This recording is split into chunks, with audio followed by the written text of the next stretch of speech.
साधारण लोकों आशा भरोसा और विश्वासर प्रतीक गणमाध्यम यह सत्य अनुसंधानधर्मी निरपेक्ष और साधारण लोकों समस्या समाधान ले ब्रती हेबा उचित बोली कहते अतिरिक्त जिलापाल प्रोटोकॉल नीलमाधव भोई रविवार पूर्वाह्न सद्भावना सभागृह परिसर में पुरी जिला स्तरीय जातीय प्रेस दिवस पालित हो जाइछि।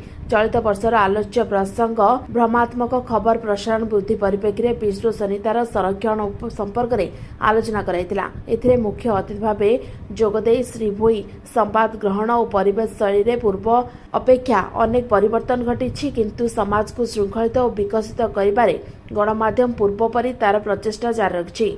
गणतंत्र को सुदृढ़ करिबारे चारोटी जाक स्तंभर समन्वय और कार्यकारिता गुरुत्व अटे। तेबे भ्रमात्मक संवाद शीघ्र व्यापे और समाज रे एहार नकारात्मक प्रभाव अधिक रुहे याकू प्रतिहत करिबार आवश्यकता रहिछि बोली से कहछन्ती। उपजिलापाल राजकिशोर जेना एथिरे सम्मानित अतिथि भावे जोग दैथिले। साधारण लोकों समस्या आवश्यकता को सरकार और प्रशासन निकट में पहुंचाइबा एवं सरकार विभिन्न योजना प्रकल्प संपर्क में साधारण लोकों को अवगत एवं सचेतनता कराइबारे गणमाध्यम अवदान अतुलनीय। तबे फेक न्यूज बा भ्रमात्मक संवाद समाज रे अस्थिरता और विशृंखला सृष्टि करिथाय। एथिरु निवृत्त रहिबा सह सठिक संवाद परिवेषण पई से अनुरोध करथिले। मुख्य वक्ता भावे सूचना और जनसंपर्क उत्तर पूर्वांचल परिषदर पूर्वतन निर्देशक मानस रंजन महापात्र गणमाध्यम उत्पत्ति प्राचीन काल में गणमाध्यम भूमिका स्वाधीनता पूर्ववर्ती और परवर्ती समय गणमाध्यम भूमिका संपर्क में आलोचना करथिले। भ्रमात्मक संवाद किंबा सठिक संवाद साधारण लोकों को प्रभावित करिथाय। सठिक संवाद भल सृष्टि कला बेले भ्रमात्मक संवाद विशृंखला सृष्टि करिथाय बोली से कहथिले। अतिरिक्त जिला प्रशासन शरचंद्र बेहेरा एथिरे अध्यक्षता करथिले। सत्य और निरपेक्ष संवाद परिवेषण गणतंत्र को मजबूत करथाय बोली कहथिले। गणतंत्र सुरक्षा और समृद्धि पाई गणमाध्यम प्रतिनिधि मानकर भूमिका गुरुत्वपूर्ण।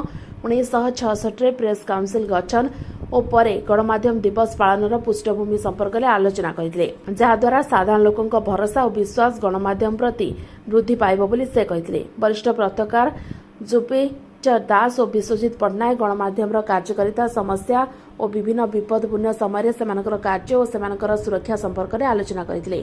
पुरी सूचना और लोक संपर्क उपनिर्देशक संतोष कुमार सेठी समस्त को स्वागत करने सहित सभा परिचालना करी गणमाध्यम साधारण जनतार स्वर होगा सहित विकास प्रक्रिया को त्वरान्वित सहयोग रखा और भ्रमात्मक संवाद परिवर्ते सठिक तथ्य भित्तिक सत्य संवाद परिवेषण पर अनुरोध करथिले। पूर्व अनुष्ठित वक्तृता और प्रबंधक प्रतियोगितार कृति प्रतियोगी को अतिथि माने पुरस्कृत करथिले। प्रारंभ में वंदे मातरम संगीत परिवेषण कराइतिला। दिव्यांगत गणमाध्यम प्रतिनिधि मानकर स्मृति उद्देश्य 1 मिनिट नीरव प्रार्थना कराइतिला। शेषे सहकारी जिला सूचना अधिकारी राजेंद्र कुमार पात्र धन्यवाद अर्पण करथिले। कार्यक्रम में उपखंड सूचना और लोक संपर्क अधिकारी प्रदीप्त सेनापति प्रोजेक्ट्स प्रसन्न कुमार साहू कर्मचारी मिनती दास रवींद्र कुमार दास प्रदीप पट्टनायक सुब्रत कुमार साहू त्रिनाथ पात्र प्रतिमा महांती लक्ष्मीधर नायक प्रमुख परिचालन में सहयोग करथिले। पुरी सुधांशु करंग रिपोर्ट ओटी लाइव। अधिक खबर देखिए ओटी लाइव को सब्सक्राइब करंतु एवं ए खबर टी को अधिक शेयर करंतु।